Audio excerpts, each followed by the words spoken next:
In today's video, I'm going to teach you how to create journal entries in QuickBooks Online. If you need to record a transaction that doesn't come from a bill, invoice, or bank feed, like an adjustment, reclass, or accrual, a journal entry is the clean, precise way to do it. Start on your QuickBooks Online dashboard. At the top left, click the New button and choose Journal Entry. This opens the journal entry form. You'll notice the journal date displayed at the top left of the form.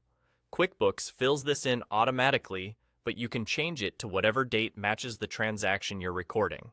Choose the date that reflects when the activity actually occurred, so your financial reports line up with the right period.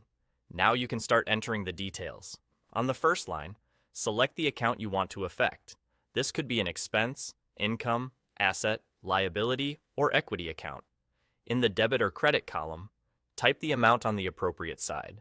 If you're not sure which side to use, think about what you want the account balance to do, and, when in doubt, check your accounting policy or consult with your bookkeeper. In the description field, add a short note that explains what this line is for. Clear descriptions help you and anyone reviewing the books understand the purpose of the entry later. To include additional accounts in the same entry, click the Add Line button at the bottom. Add as many lines as you need to fully capture the transaction. Remember, total debits must equal total credits for the entry to save, so keep an eye on the running totals. QuickBooks shows you those totals so you can confirm they balance before you move on. If you want to add context beyond the line descriptions, use the memo field to summarize the reason for the journal entry. This is great for audit trails and future reviews. You can also attach supporting documents, like a calculation worksheet, a receipt, or an approval screenshot, by using the attachments option.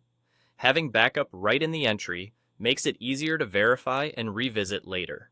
Before saving, take a moment to review everything: the date, each account, the debit and credit amounts, your descriptions, and any memos or attachments.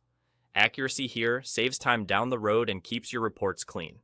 When everything looks good, click Save at the bottom right. That's it. The journal entry is recorded. You've now created a clear, traceable adjustment in your books. With a consistent process and good notes, you will thank you each time you review your financials.